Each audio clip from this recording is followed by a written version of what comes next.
بسم اللہ الرحمن الرحیم۔ السلام علیکم ورحمۃ اللہ وبرکاتہ۔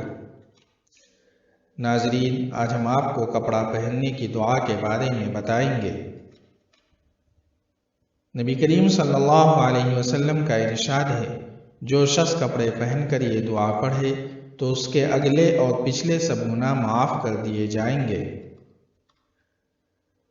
الحمدللہ الذی کسانی هذا الثوب ورزقنیہ من غیر حول منی ولا قوہ۔